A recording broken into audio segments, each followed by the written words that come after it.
এই দৌড়াই আসবে একদম কামড়াই নিয়ে। Good morning friends, welcome to my channel Pimon with Mammam lifestyle. তো শুরু করছি আজকের ব্লগটা। কেমন আছো তোমরা সবাই? আশা করি খুব ভালো আছো। আমরা তো খুবই ভালো আছি। তো আমি সকালবেলা চলে এসেছি যে কাপড় নিয়ে ছাদে কাপড় মেলতে। মানে সকালবেলা ঘুম থেকে উঠে আমি রোজই কাপড় কাচি, তো ভাবলাম আজকেও কেচে নিই, তাই চলে আসলাম ছাদে কাপড় মেলতে। তো বাবাও এসছে আমার সাথে। তো এটা হচ্ছে ছাদে একটা গাছ যেটা ছিল, তো ভালো লাগলো, ভালো তোমাদের সাথেও শেয়ার করি। আসলে আমি গাছটার নাম জানি না, বলতে পারছি না। তোমরা যদি কেউ জেনে থাকো অবশ্যই আমাকে কমেন্টে জানিও যে গাছটার নাম কী, মানে তো আমি তো জানি না। তো এইগুলো হচ্ছে বাবানের কাপড়গুলো যেগুলো আমি মেলছি, আর বেড কভারও আমি কেচেছি, ওগুলো বালিশের কভারগুলো কেচেছি, তো ওগুলো সব মেলে দিচ্ছি। তো এটা হচ্ছে ছাদের মানে বাইরে থেকে যেরকম, তো আমি ভালো লাগলো দেখতে, তো ভাবলাম তোমাদের সাথে শেয়ার করি। মানে রোজই দেখি আমি, তাই তোমাদের সাথে শেয়ার করলাম। দেখো এখন পিমন আর মাম্মাম হাত ধরে যাচ্ছে, নিচে নামছে। আমাদের কাপড় মেলা কমপ্লিট। এখন আমরা ঘরে যাচ্ছি।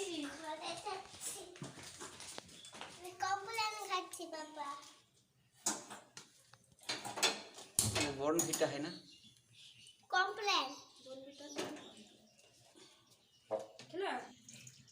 আরেক চামচ আরেকটু দাও। এটা জল দিতে হবে।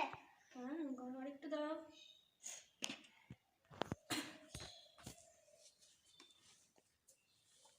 ওর হাতে না, একটা গরম হয়ে আছে। আমি করলাম, আমি ইয়ে করবো। চামচটা করো, পড়ে যাবে না। কাপটা ধরে না হাতে, ভালো করে। এদিকে একটু তাকাও, এই যে এখানে। বল পাপা আমি কমপ্লেন করছি। পাপা আমি কমপ্লেন করছি। তো তোমরা দেখতেই পেলে পিমন নিজে নিজে কমপ্লেন করলো। আসলে ও দেখে মানে রোজ দেখে আর বলে যে আমিও করবো, সেই জন্য ওকে ইয়ে করলাম। তো তোমাদের আজকে আমি দেখাবো, দেখো বানর আমাদের জানলার ধারে কতগুলো বানর এসছে। মানে দুটো আসছে, আরও আসছে, আমি দেখাচ্ছি, মানে মাঝে মাঝে আসে।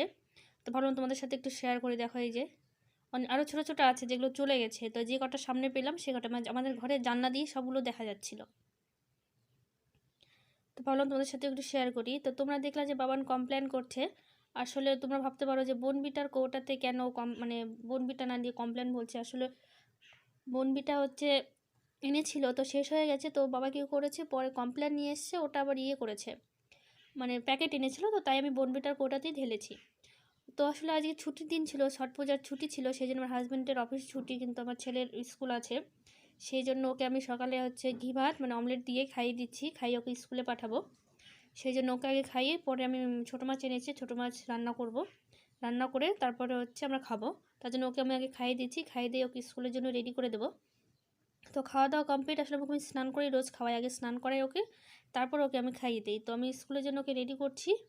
তো এত চঞ্চল, মানে কি বলো, খুবই দুষ্টুমি করে। তো ওর তো পাপা দিয়ে আসবে ওকে স্কুলে, কারণ আমি যাব না, আজকে ছুটি আছে, সেজন্য ও যাবে দিতে, আবার নিয়ে ওই আসবে। কারণ যেদিন অফিস থাকে আমার হাজব্যান্ডের, সেদিন হচ্ছে ও দিয়ে আসে আর আমি গিয়ে নিয়ে আসি। তো আজকে তো ছুটি আছে, সেই জন্য হচ্ছে ওই নিয়ে আসবে আর কি, নিয়েও আসবে দিয়েও আসবে আর কি। তো ওকে আমি রেডি করে দিচ্ছি, আমার হাজব্যান্ড ওইদিকে রেডি হবে আর কি, রেডি হয়ে তারপর দিয়ে আসবে আর কি। কি সুন্দর। তারপরে এই দেখো ওরা চলে গেছে, এদিকে আমি ছোটো মাছগুলো কেটে ধুয়ে তারপরে লবণ হলুদ মাখিয়েছি। তো এই ধনে পাতাগুলো, তো আমি একটু ধনে পাতাগুলো ভেজে নিব, কারণ ভাবছিলাম যে ধনে পাতাগুলো হচ্ছে ইয়ে করবো আর কি, মানে বাটা মানে চাটনি করবো, তো কাঁচাই করতে হয়। তা ভাবলাম একটু ভেজে দেখি কেমন লাগে খেতে, সেই জন্য আমি একটু ভেজে নিচ্ছি, ধনে পাতাগুলো ভেজে তারপর বাটবো। তো এগুলো বেটে আমি এখন কড়াইতে তেল দিয়ে দিয়েছি, ছোটো মাছগুলো ভেজে নেব। ছোটো মাছগুলো ভেজে তারপর আমি রান্না করবো। আমি সবজিগুলো কেটে নিয়েছি, ছোটো মাছের আলু ফুলকপি দিয়ে করব, তো সেই জন্য ভেজে নিয়েছি, মানে ভেজে বলছি কেটে নিয়েছি, মানে গুলিয়ে যায় সব কিছু। তো দেখো ছোটো মাছগুলো আমি ভেজে আগে তুলে নেব। এই যে অর্ধেকটা তুলে নিয়েছি, আর এই মশলাটা আমি বেটে নিচ্ছি, কারণ আমি শিল নোড়ায় হচ্ছে মশলা বাটি, রোজি বাটি। তো এখানে আছে কিছু চান্দার পুঁটি মাছ আছে, যেগুলো হচ্ছে ও বললো যে মাছের ঝোলে দিতে হবে না, ওগুলো তুমি আলাদা ভেজে তুলে রেখো, ওগুলো আমি এমনি খাবো আর কি, সেই জন্য আমি আলাদা ভেজে তুলে রেখেছি। এই যে দেখো সবজিগুলো কেটে রেখেছি, মাছ ভাজাও কমপ্লিট, আর মশলা আমার বাটা হয়ে গেছে। তো আমি এগুলো সবজিগুলো লবণ হলুদ দিয়ে ভালো করে ভেজে নেব, লাল লাল করে ভেজে নেব, ভেজে তারপর হচ্ছে মশলাগুলো দেবো। আর আমি হচ্ছে জিরে ফোড়ন দিয়েছি তেলে, জিরে ফোড়ন দিয়েই করি আমি। তো লবণ হলুদ দিয়ে দিচ্ছি। তো আমি এভাবেই মাছের ঝোল করি, তোমরা কীভাবে মানে মাছের ঝোল করো অবশ্যই আমাকে কমেন্টে জানিও। আর হচ্ছে আর আমি এভাবে করি, কেমন হয়েছে মানে কেমন লাগছে সেটাও আমাকে কমেন্টে জানিও। আর এটা হচ্ছে ময়া মাছ আর কি, ময়া মাছই তো বলে, হ্যাঁ। তো দেখো একদম মুড়মুড়ে মুচমুচে করে ভেজে নিয়েছি আর কি। আর এরকম গরম গরম মানে খেতে এত ভালো লাগে, আমি তো ভেজে কয়েকটা নিজে নিজে খেয়েও নিয়েছি। আর এই দেখো যে বাটা মশলা আমার কমপ্লিট হয়ে গেছে, বাটায় মশলাগুলো। তো আমি এই সবজিগুলো লাল লাল ভাজা হয়ে গেছে, এখন আমি টমেটোগুলো দিয়ে দেবো, কারণ যেগুলো আমি টমেটো কেটে রেখেছিলাম টমেটোগুলো দিয়ে দেবো, মানে একটু ভেজে নেবো যাতে টমেটোগুলো একটু নরম হয়ে যায়। তো একটু নরম হয়েছে, এখন মশলাগুলো দিব। মানে মশলার সাথে টমেটো কষিয়ে নিলে দুটো হচ্ছে হয়ে যাবে একদম, মানে মানে টমেটোটাও গলে যাবে, মানে নরম হয়ে যাবে, এদিকে মশলাটাও কষানো হয়ে যাবে। তো আমি এদিকে কষিয়ে নিচ্ছি, কষানো হয়ে গেলে তবে আমি জলটা দিব। দেখো একদম মানে ভাজা ভাজা হয়ে গেছে, একদম ভালো করে সুন্দর করে কষিয়ে নিয়েছি। এবার আমি জলটা দিব। আর তোমরা কীভাবে করো ছোটো মাছ সেটা আমাকে জানিও, আর যদি কিছু ভুল হয়ে থাকে সেটা আমাকে কমেন্টে জানিও। তো তোমরা কীভাবে করো সেটা বললে আমার একটু ভালো হবে, পরবর্তীতে আমি সেটা ট্রাই করতে পারবো। তো কমেন্টে জানিও। তো এবার আমি ঢাকা দিয়ে রেখে দেবো।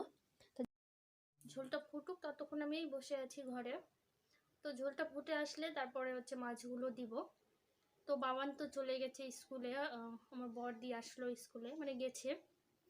তো আমি এদিকে রান্নাটা করছি। আসলে আজকে তো আমার হাজব্যান্ডের অফিস ছুটি আছে, আজকে ছট পূজা, সেই জন্য ছুটি, কিন্তু আমার ছেলের স্কুল ছুটি দেয়নি, সেই জন্য ও গেছে, আজ ওর স্কুল আছে তো ও নিয়ে গেছে। সকালবেলা বাবানকে ঘি ভাত খাইয়ে পাঠালাম অমলেট দিয়ে। ও ঘি ভাত খেতে খুবই পছন্দ করে, সেই জন্য ওকে ঘি ভাত করে দিলাম। তো ওটাই খেয়ে ওকে পাঠিয়ে দিলাম। তো এখনও আসেনি, ও একটু ব্যাংকে যাবে, আসলে ব্যাংকে কাজ আছে তো সেই জন্য যাবে।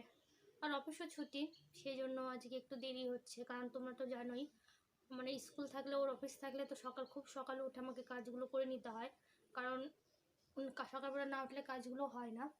আর রান্নাটা তো আমাকে সকাল 10টার মধ্যে কমপ্লিট করতে হবে, মানে 10টার আগেই করতে হয়। আর ওদেরকে খাইয়ে পাঠিয়ে দিই, কারণ হচ্ছে ও অফিসে চলে যায়, আস্তে আস্তে 4টা 5টা বেজে যায়, তখন এসে তো আর খাওয়া যায় না না। আর টিফিন নিয়ে গেলেও সেই খাবারগুলো সেই ঠান্ডাই হয়ে যায়, ঠান্ডা খাবে, সেজন্য আমি সকালেই রান্না করে দিই, দুজনকে খাইয়ে দিই, তারপর ওরা অফিসে চলে যায়, ও আমার ছেলে স্কুলে চলে যায়, তাহলে একটু ভালো হয়। তারপরে মানে ভালো লাগে, সেই ওরা চলে যাচ্ছে, আমি একা একা খাচ্ছি, তো ভালো লাগে না, সেটা একদমই ভালো লাগে না। সেই জন্য আমি সকালবেলা উঠে আগে রান্নাটা করি, মানে বাসি কাজগুলো করে রান্নাটা করে নিই, তারপর একটু ভালো হয়, তারপর ওদের খাইয়ে স্কুলে পাঠিয়ে দিই আমি।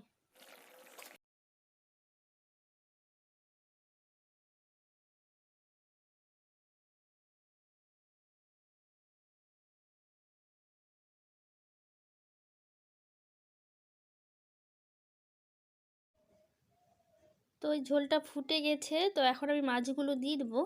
মাছগুলো দিয়ে আমি আরেকটু ঝোলটা ফুটিয়ে নেবো, ঢেকে দেবো, ফুটিয়ে তারপর হচ্ছে মাছের ঝোলটা নামাবো। তো দেখো কেমন হয়েছে মাছের ঝোলটা। ছোটো মাছ দেখে আরেকটু ঝোলটা শুকাবো, আর ছোটো মাছে বেশি ঝোল একদমই ভালো লাগে না খেতে। তো দেখো তো আমি এই ঝোলটা স্নান রেখে করে দেবো, কারণ নিয়েছি। আমার বর তো আবার শুকনো রান্না শুকনো বান্না খেতে পারে কমপ্লিট না, তো করার একটু পর ঝোল খাওয়া না দাওয়া রাখলে করে তখন আমার নিয়েছি, একটু ও যখন অসুবিধা হয় বাড়িতে খেতে। আসলো। তো গ্যাসটা তো আমি মুছে নামিয়ে নিয়েছি, নিয়েছি, রান্নাঘরটা এখন হচ্ছে পরিষ্কার আমি করে নিয়েছি। মানে এই রান্নাঘর গ্যাসটা পরিষ্কার মানে করার পর ওভেনটা খাওয়া মুছে দাওয়া হয়ে নেবো, গেছে। কড়াইটা ধুয়ে নেবো, সব তো পরিষ্কার আমি করে নেবো, তারপর রান্নাঘরটা স্নান করে নিয়েছি, আর স্নান করেই খাওয়া দাওয়া করা হয়নি, আগে খেয়ে দিয়ে তারপর স্নান করেছি আমি। তো ও স্নান করলো, স্নান করে এখন বাবানকে আনতে গেছে। তো বাবানকে নিয়ে আসবে, স্কুল আনতে গেছে, এসে তার বাবানকে আমি হাত পা ধুয়ে ফ্রেশ করে নেব, তারপর ওকে খাইয়ে দেবো। তো এখানে ব্লগটা শেষ করছি। ভালো লাগলে অবশ্যই আবার ব্লগটা শেয়ার করো, আর দেখা হচ্ছে নেক্সট ব্লগে। আর তোমরা ভালো থাকো, সুস্থ থাকো, টাটা।